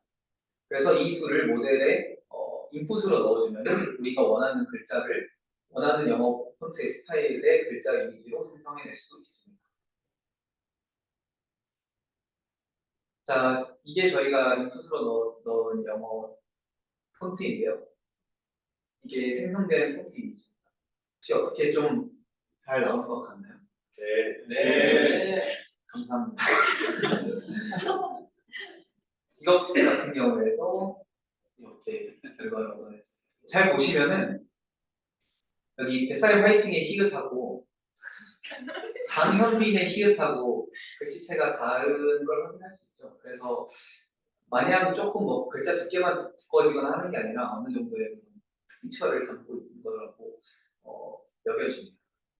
이와 같이 저희의 모델을 사용을 하면은 영어만 가능한 폰트를 이용하여서 그러한 그 비슷한 스타일의 한글 글자 이미지를 생성해낼 수 있습니다. 영어 폰트의 경우 52개의 알파벳에 대한 글씨체를 구성하면은 그 폰트를 만들어낼 수 있지만 한글 폰트의 경우 약 모든 조합 가능한 글자인 11,000개의 글씨에 대해서 모두 글씨체를 구성해야 하므로 비용과 시간이 상당히 많이 필요합니다. 한글에 호환되지 않는 영어 폰트가 많은 것도 바로 그 때문인데요. 저희 모델은 영어만 가능한 폰트가 한글에 대해서도 호환이 가능할 수 있도록 모든 한글 조합에 대해서 이미지를 생성함으로써 폰트를 생성하는 데 필요한 시간과 비용을 크게 단축할 수 있게 도와준다는 점에서 큰 의미를 가진다고 볼 수 있습니다. 그러나 저희 모델에도 한계가 분명하게 존재합니다. 첫 번째로는 TTF 파일로부터 이미지를 불러오는 속도가 다소 느려서 단 22개의 폰트를 불러오고 모델을 학습하는데 상당히 많은 시간이 소요되었습니다. 그리고 모델의 속도를 높이고자 불러온 이미지의 해상도를 32x32로 낮춰서 모든 프로세스를 진행하였습니다. 이전에 보여드렸던 결과의 해상도가 그렇게 좋지 않았던 이유도 그렇기 때문입니다. 이에 따른 개선 방안으로 데이터를 불러오는 과정과 모델의 구조를 새롭게 구성하여 시도해보기로 하였습니다. 이거는 제가 앞서 소개해드린 모델이 아닌 다른 구조로 시도해보았던 모델의 구조입니다. 이 모델은 인코더에서 글자 이미지를 넣었을 때 스타일 피처와 컨텐트 피처를 분리해서 뽑을 수 있다는 가정에서 시작된 모델입니다. 같은 글자이지만 다른 폰트의 레퍼런스 이미지와 소스 이미지를 인코더에 통과시켜서 각각 스타일과 컨텐트 피처를 뽑아냅니다. 두 이미지는 같은 글자를 가지고 있는 다른 폰트이기 때문에 인코더가 잘 학습이 되어 있다면 두 개의 컨텐트 피처는 같아야 하므로 두 개의 컨텐트 피처에 대해 MSE 로스를 적용해서 인코더 로스를 적용했습니다. 다음으로는 다시 피처를 제너레이터에 통과시켜서 페이크 이미지를 만들고 이를 원본 이미지와 MSE 로스를 내 제너레이터 로스를 정의했습니다. 그리고 걔네 구조를 이용하기 위해 디스크리미네이터를 도입해서 생성된 이미지와 원본 이미지에 대해 디스크리미네이터를 학습시켰습니다. 그러나 결과는 좋지 못했습니다. 저희는 그 원인을 인코더에 대한 가정이 잘 충족되지 않았기 때문이었는데요.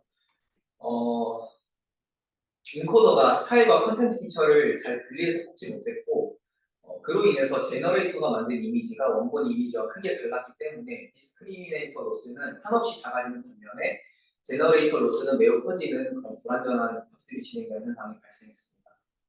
물론 결과는 좋지 않았지만 스타일 피처와 컨텐트 피처를 분리해서 뽑을 수 있는 인코더 구조나 아이디어를 적용한다면 앞서 설명드린 유넷과 컨디션의 개념을 이용한 모델보다 학습 속도도 빠르고 더 높은 해상도 이미지를 생성할 수 있었기 때문에 좋은 성능을 보여줄 수 있을 것이라고 생각됩니다. 또한 해당 구조의 모델은 PTF 파일을 HEF5라는 형식의 파일로 바꾼 후 거기에서 이미지를 불러와서 학습과 추론을 진행했기 때문에 앞선 모델보다 빠른 학습과 추론이 가능했습니다. 이 방법을 사용하여 유넷과 컨디션의 개념 구조의 모델을 학습시키고 싶었으나 시간상의 제약으로 진행하지는 못했습니다. 또한 낮은 해상도로 인한 한계점을 개선하기 위하여 생성된 이미지의 해상도를 높이는 또 다른 모델을 사용해보려고 했으나 이 역시 시간상의 제약으로 구현하지는 못했습니다. 이상으로 발표를 마치겠습니다. 감사합니다. 네, 잘 보이시죠? 네, 발표. 네, 감사합니다. 네, 발표 시작하도록 하겠습니다. 안녕하세요. 나에게 필요한 연세대학교 공지 한눈에 보기라는 주제로 모델링 프로젝트를 진행한 조희연, 유희조, 박태정, 신재우 그리고 발표자 이승원입니다.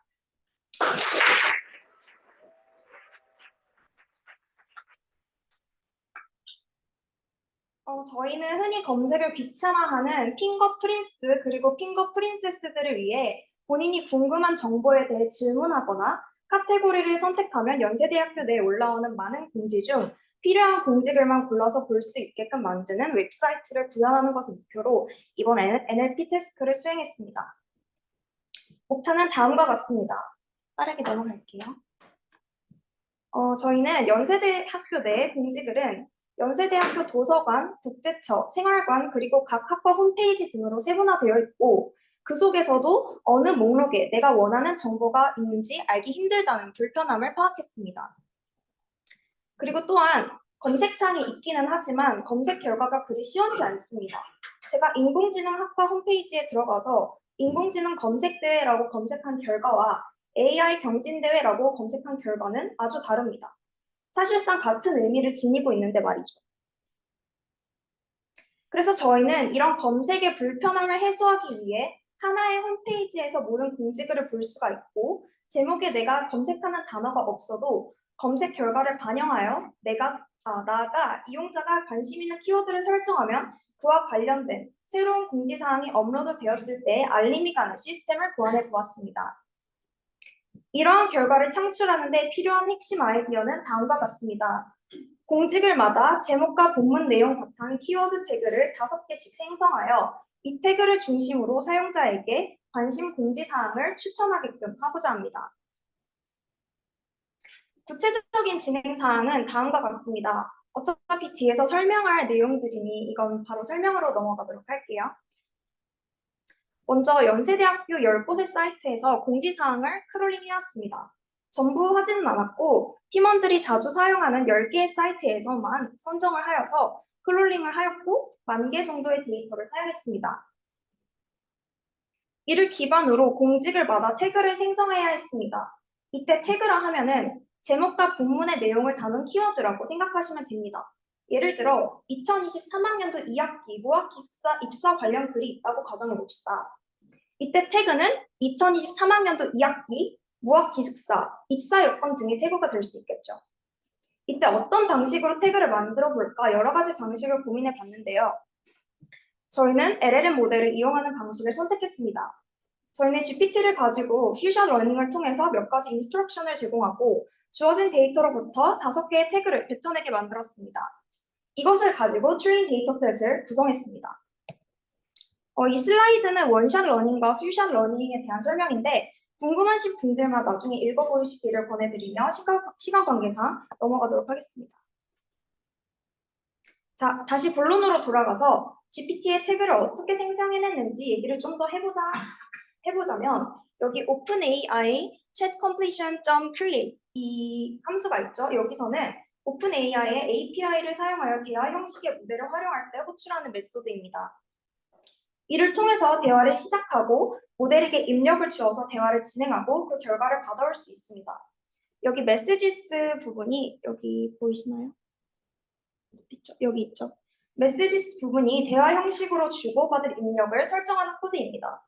그리고 여기 콘텐츠 부분을 보면은 우리가 GPT에게 요청하는 요청 사항이 들어가게 됩니다. 이 내용을 보시면은 제목과 본문 관련 태그를 5개 혹은 그 정도 생성해달라는 이야기로 볼 수 있죠. 이렇게 태그를 생성한 결과를 한번 봅시다. 왼쪽은 공지사항의 제목과 본문입니다. 이렇게 긴 본문을 우리는 5개의 태그로 요약해준 것이 GPT가 한 일입니다. 자, 우리가 이제껏 한 것은 공지사항을 긁어오고 이를 요약해서 보여주는 태그를 생성한 것입니다. 이렇게 태그를 매번 LLM을 활용해서 생성을 해도 되지만 저희는 T5 모델을 사용하여 본문이 있을 때 태그를 어떻게 만드는지를 학습시켜 새로운 공지사항이 주어지게 된다면 T5를 이용해 태그를 생성해내고자 했습니다. 왜냐하면 웹사이트로 구현했을 때 LLM과 비교할 때 모델을 경량화해서 사용할 수 있다는 장점이 있고 텍스트로 받아서 텍스트로 출력하는 NLP 모델이기 때문에 플루언시가 높기 때문입니다. 그럼 이제 T5가 대체 뭐냐 궁금하실 것 같은데요. T5는 여기 번역, 그리고 문법적 오류 발견, 문장 간의 의미의 유사성 파악, 그리고 요약 등의 태스크를 수행할 수 있습니다. 우리는 이제 T5를 거치면서 죄송해요. 그럼 얘가 어떻게 생긴 친구냐 구조를 보시면은 딱 트랜스포머 구조임을 알 수 있습니다. 근데 이제 인코더가 2개, 디코더가 2개로 구성되어 있음을 알 수 있습니다. 우리는 이제 T5를 거치면서 새로운 공지사항의 태그를 생성할 수 있는 단계까지 왔습니다. 이제 거의 다 했어요. 그럼 이제 실제 유저의 관심사에 맞게 공지글을 상단에 띄울 수 있어야 합니다. 예컨대 이렇게 응용통계학과 교환학생 규정 알려줘 라는 퀘션을 하게 되면은 이 질문에 맞는 공지가 뜨게끔 만들어 주어야 합니다. 이건 어떻게 했냐면 공지글과 퀘션 사이에 유사도를 측정해서 유사도가 높은 공지들을 추천해 주게끔 만들었습니다. 이때 해야 하는 것은 2가지입니다. 첫 번째로 여기 이것 말고도 존재하는 많은 공지 사항들이 있겠죠. 이렇게 존재하는 많은 공지들이 어떤 공지글인지 의미를 파악해야 합니다. 이것은 TF-IDF라는 모델을 통해 파악을 하였습니다.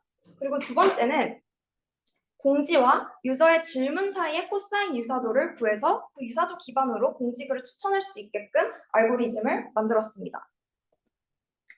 모든 NLP 태스크에서는 자연어로 구성된 글들을 컴퓨터가 알아들을 수 있는 숫자로 변경해 주어야 합니다. 이때 그 글이 어떤 의미를 갖고 있는지에 대한 정보를 담은 숫자 벡터로 바꿔야겠죠. 저희는 TF-IDF 모델을 사용했습니다. 아래 표를 보시면은 각 문서에 어떤 단어가 몇 번 들어갔는지를 나타내는 도큐먼트 텀 매트릭스 DTM에 있는 각 단어의 중요도를 계산하는 방식이 TF-IDF입니다. 각 단어들의 TF-IDF라고 하는 어떠한 공식에 맞춰서 가중치를 주게 되면은 그 결과가 아래 벡터처럼 나타나게 됩니다. 각 단어의 중요도를 벡터로 나타낸 것입니다.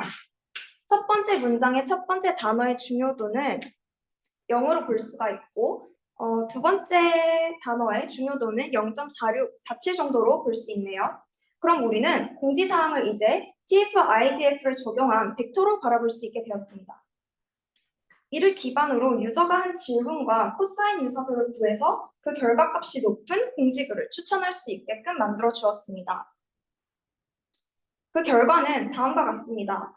예를 들어서 AI 빅데이터 관련 공모전들을 추천해줘 라는 질문을 하면 다음과 같은 공지글을 띄워줍니다. 근데 어딘가 좀 이상하죠? 보시면은 공모전이라는 것을 제대로 추천하고 있지가 않습니다. 보시면 첫 번째는 공모전을 잘 추천하고 있지만 그 밑은 그와 크게 관련이 없어요. 그래서 저희는 자주 사용하는 키워드들을 선정한 뒤에 그러한 단어들의 가중치를 주어서 새로 결과를 추출해 보았습니다. 그럼 이제 공모전이라는 질문에 올바른 대답을 도출하고 있는 것을 볼 수가 있습니다. 자, 처음에 저희가 제기했던 불편한 두 가지를 떠올려 봅시다. 한 가지는 공지글이 여러 군데에 흩어져 있다는 것이었고, 나머지 한 가지는 AI와 인공지능과 같이 실제로는 유사한 단어들을 컴퓨터가 다르게 인식하고 다른 결과물을 뱉어낸다는 것이었습니다. 그래서 이런 불편함을 잘 해소했냐라고 보기 위해서 그 결과를 바라봤을 때 실제로 의미적으로는 유사하지만 다른 단어로 검색하였을 때 얼마나 비슷하게 공지글을 추출하는지 봐야 합니다. 그랬을 때 이게 첫 번째 이그샘플을 보시면은 AI 공모전과 인공지능 공모전을 각각 다른 단어로 입력을 하였을 때 30개의 추천되는 공지글들 중 28개가 동일한 것을 볼 수 있었습니다. 그래서 93.3%가 유사하다라는 것을 보면은 이 정도면 괜찮은 결과가 아닐까 저희는 생각을 했고요. 네, 여기까지 모델을 다루는 단계는 모두 끝났고요. 다시 앞으로 돌아가서 저희의 목표는 원래 웹사이트까지 구현을 해서 한번 써볼 수 있게 만들어 보자는 것이었습니다. 하지만 시간이 부족해서 웹사이트까지 만들지는 못했고 대신 이런 식으로 구성될 것이다 라는 시안만 가져왔습니다. 검색의 방식은 구글 검색창과 비슷하게 궁금한 것을 질문할 수 있는 형태를 만들고 원하는 카테고리를 선택할 수 있는 형태, 이렇게 두 가지가 이루어지게 됩니다. 그래서 이 두 가지를 유저가 원하는 대로 사용할 수가 있고 이러한 설정에 맞춰서 아래에 맞춤 공지글이 추천되는 형태로 구성이 될 것 같습니다. 나아가 향후 계획은 다음과 같습니다. 데이터를 더 많이 확보하고 이를 실제로 한번 구현을 해보면 좋을 것 같아요. 거기에 더해서 태그를 좀 더 구체적으로 발전시키고 유사도 측정 알고리즘을 개선시키는 것이 저희의 모델링 프로젝트가 끝난 이후의 태스크가 될 것 같습니다. 발표 들어주셔서 감사합니다. 그러면 저는 지금부터 저희 DSA 팀의 발표를 맡게 된 식기 유현동이라고 합니다.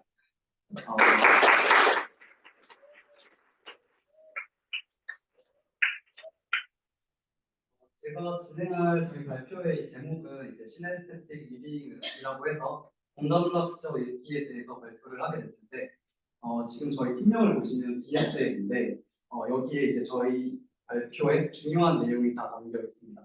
이게 무슨 약자인가 하면은 디퓨전, 사운드 트랙, 그리고 리터러처라는 뜻인데 저희가 이 디퓨전을 이용해서 이미지를 생성을 했고요. 그다음에 사운드 트랙, 일단 노래를 이용을 했고 마지막으로 리터러처, 저희가 동화 관련돼서 프로젝트를 진행을 했습니다. 그래서 먼저 여기 두 개 사진을 보시면 저희가 직접 프로젝트에서 사용한 디퓨전 모델로 만들어낸 사진인데 어떤 단어들을 넣었냐면 데이터 사이언스를 그다음에 약간 파이썬 코딩 그리고 언리얼리스틱들을 넣어서 이미지를 생성을 했는데 좀 언뜻 보면은 코딩을 잘하게 생겼습니다. 지금부터 어떤 순서로 진행될지 말씀을 드리겠습니다. 먼저 간략하게 인트로덕션과 어떤 데이터셋을 사용했는지 말씀을 드리고요. 저희가 파이프라인이 크게 두 가지로 나뉘어서 진행이 되는데 먼저 이미지를 생성하는 디퓨전 파트랑 그 다음에 송 매칭, 그러니까 노래를 감정 분석해서 노래를 추천해주는 파트가 이렇게 두 가지로 나뉘어져 있고요. 그 다음에 저희가 어떤 동화를 분석을 해서 또 관련된 노래를 추천을 해서 결과를 도출했는지 리절트를 보여드리고 마지막으로 프로젝트 진행되면서 한계점이나 보완할 점들에 대해서 말씀드리고 발표를 마치도록 하겠습니다.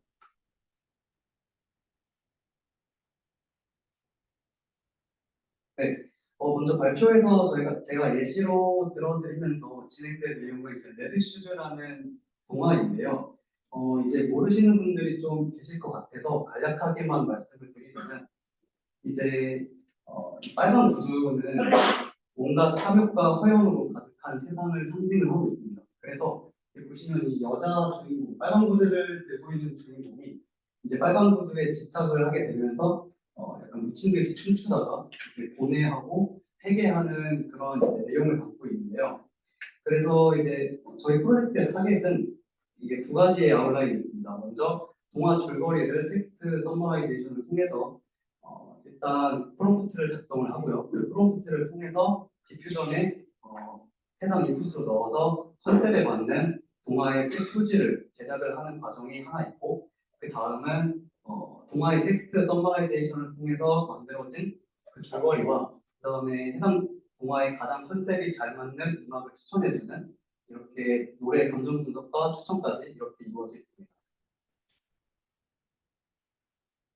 다음으로 어떤 데이터셋이 사용됐는지 이제 말씀을 드리자면 첫 번째로 동화 관련해서는 맨 위에 있는 데이터셋인데 안데르센이나 이솝과 등과 같이 여러분들도 많이 들어보셨을 법한 동화들로 이루어져 있습니다.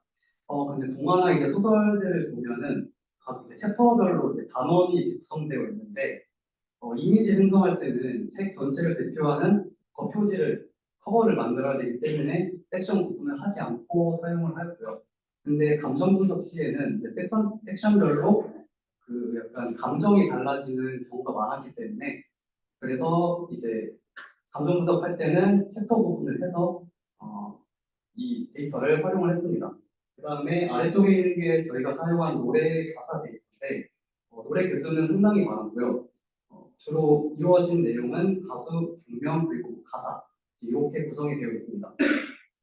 그리고 저희가 여기서 이제 7개 카테고리를 사용을 했는데 요거에 대해서 좀 간단하게 말씀을 드리면 이제 에크만의 기본 감정 6가지에다가 저희가 중립적인 감정 상태를 추가해서 7개로 구성을 해서 데이터를 사용했습니다.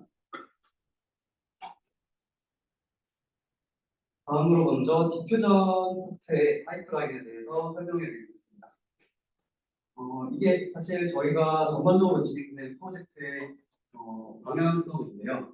이제 레드슈즈 스토리라고 해서 이제 동화의 원본 데이터가 있으면은 저희가 먼저 해당 동화를 텍스트 서머라이제이션을 통해서 디퓨전의 인풋으로 넣기 위한 프롬프트를 생성을 합니다.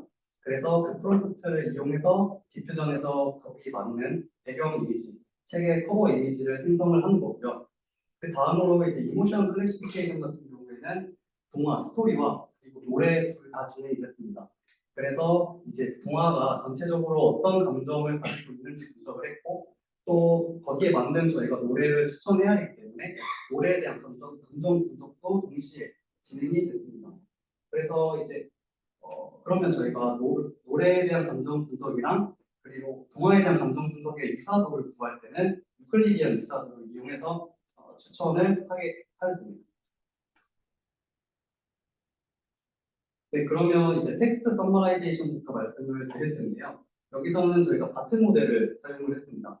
바트에 대해서 간단하게 말씀드리면 이제 바이디렉셔널하게 문자 인코딩 해주는 버트 파트와 그리고 이제 생성하고 이제 뭐 새로운 출력을 만들어주는 GPT 파트가 결합된 모델이고요.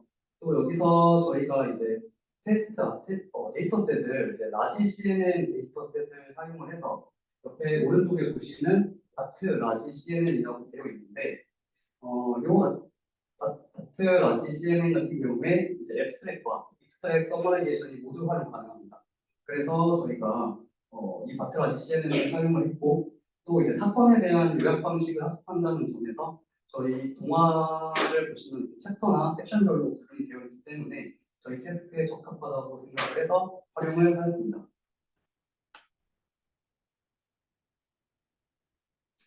네, 그러면 이제 디퓨전에 넣기 직전까지의 프롬프트 제너레이션에 대해서 말씀을 드리겠습니다.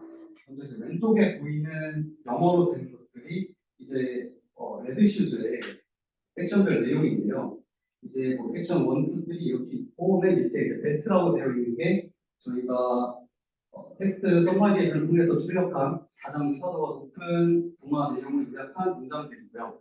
그래서 이제 바트를 사용해서 이제 섹션별로 줄거리 요약을 해서 인베딩을 생성한 다음에 근데 이제 디퓨전에 넣기 위해서는 책 전체 내용을 요약해야 되니까 이거를 다시 취합해서 전체 요약 문장을 만들었습니다. 그 다음에 이 전체 요약 문장들 같은 경우에는 유사도 분석할 때는 이제 코사인 유사도를 사용을 했고요. 그래서 가장 높은 유사도를 가진 줄거리를 프롬프트로 선정을 해서 디퓨전 모델에 활용을 하였습니다.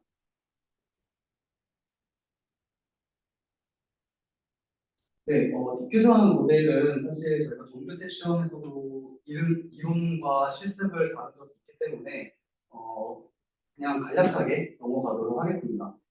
저희가 사용한 디퓨전 같은 경우에는 책의 커버 이미지를 좀 잘 만드는 것이 필요했기 때문에 여러 가지 모델을 저희가 찾아보고 또 이제 직접 돌려보면서 뭐가 제일 적합한지 알아봤는데요. 특히 이제 어떤 데이터셋으로 훈련하느냐에 따라 출력되는 이미지가 달라지기 때문에 저희가 한 4가지 정도만 갖고 와서 지금 예시로 보여드리겠습니다. 먼저 첫 번째가 약간 지브리 디퓨전이라고 해서 일본 애니메이션 중에 출력되는 걸 볼 수 있고요.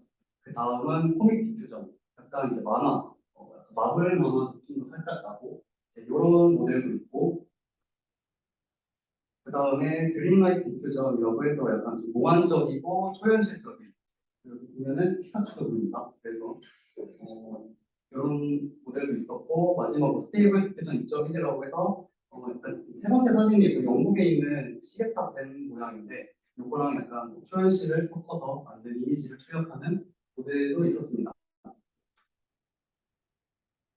네, 여기까지가 이제 디퓨전 이미지 생성 쪽 파트였고요.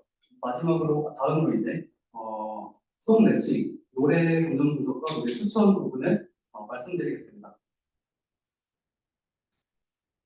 이모션 클래시피케이션에서 저희가 사용한 모델은 로버타 모델인데 이거는 이제 버트를 기반으로 새로 파생된 모델입니다. 그래서 제가 버트와 뭐가 다른지 간단하게 말씀을 드리도록 하겠습니다. 버트에서 추가되는 부분은 버트에서는 이제 정점 마스킹을 활용하는 데 비해 여기서는 동점 마스킹을 활용을 해서 이제 모델이 돌아가는 에포크마다 마스킹이 계속 새로 진행이 되는 것이 더 발전된 특징이고요. 그 다음에 버트에서는 NSP 태스크가 이루어졌는데 이게 이제 로버타 모델에서는 오히려 성능이 저하된다는 결과가 있어서 로버타에서는 NSP 태스크가 제거되고 기존 버트에 있었던 MLM 태스크만 남아서 사용이 되었습니다. 그래서 결과적으로는 로버타는 버트에 비해 더 긴 시퀀스로 학습이 가능하고 또 더 많은 데이터를 사용해서 더 큰 배치로 학습이 가능하다는 장점이 있었습니다. 이런 로버타 모델을 저희가 그냥 바로 사용한 것이 아니라 이제 디스틸레이션 증류 기법을 이용해서 저희 감정 분석에 맞게 파인 튜닝을 진행을 했고요. 이제 증류, 지식 증류라고 해서 여기도 오른쪽에 써 있지만 노리지 디스틸레이션이 약간 이제 큰 모델을 다 사용하지 않고 이제 큰 모델에 있는 제너럴라이제이션 능력을 가져와서 작은 모델에서 그에 상응하는 효과를 내기 위해서 좀 더 빠르고 그래서 정확도 높게 사용하기 위해서 이제 적용되는 기법인데 저희도 이제 디스틸레이션을 사용해서 저희의 목표에 맞게 모델을 사용하였습니다. 네, 그러면 감정 분석이 어떻게 이루어졌는지 보여드리도록 하겠습니다. 감정 감정 분석은 동화와 그리고 노래 모두에서 진행이 되는데요. 아무래도 이제 언어 NLP 데이터다 보니까 클린 텍스트로 전처리하기 위해서 부용어를 제거하고 표제어 처리를 하는 등의 전처리 과정이 포함되었고요. 그래서 나온 결과물이 아래쪽에 보이시는 두 가지 사진입니다.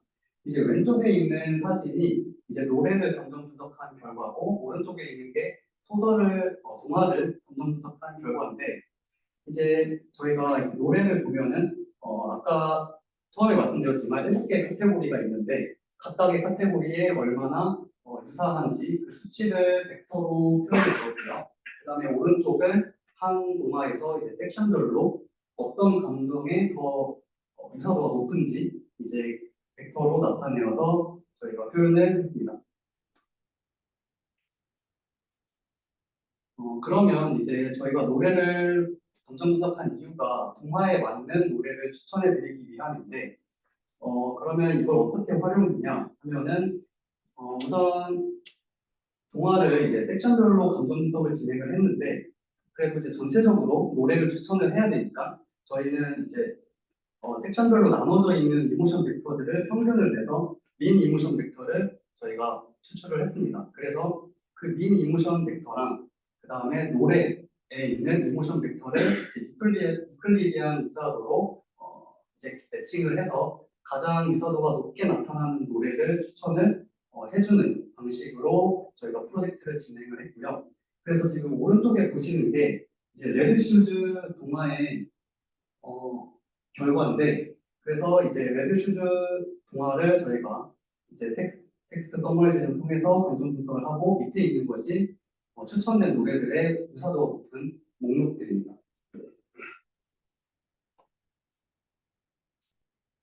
네, 그래서 이제 마지막으로 리절트 저희가 어떤 결과를 도출했는지 보여드리도록 하겠습니다. 제가 설명드린 레드슈즈 같은 경우에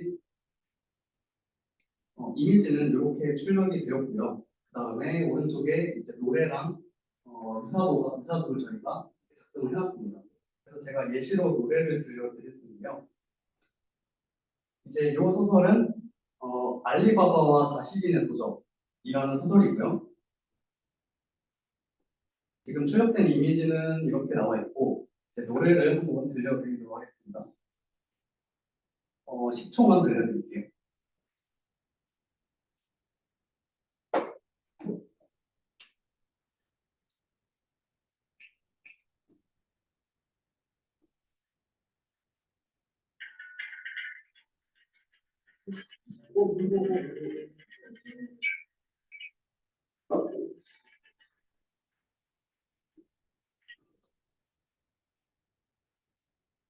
네, 그래서 이게 이제 알리바바 그 소설에 가장 유사도가 높게 나온 노래이고요. 그다음에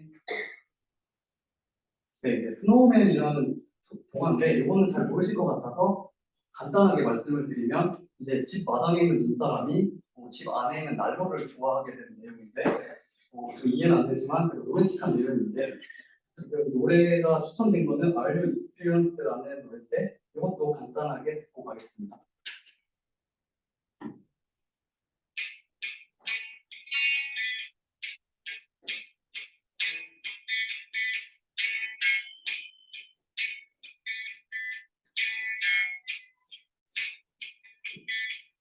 네, 약간 눈사람이 좋아하는 감정이 담긴 것 같아요. 그리고 이제 이거는 엄지공주라는 동화인데 여러분들도 잘 아실 거라고 생각을 해서 결과만 보여드리겠습니다. 사진은 이렇게 출력이 되었고 추천된 노래는 제이슨 무라즈의 포캐스트라는 노래가 나왔고요. 그다음에 마지막으로 이제 잠자는 숲속의 공주라는 동화도 저희가 분석을 해봤는데 이제 출력된 이미지와 또 추천된 노래는 다음과 같습니다. 네. 그래서 마지막으로 리미테이션에 대해서 말씀을 드릴 건데요.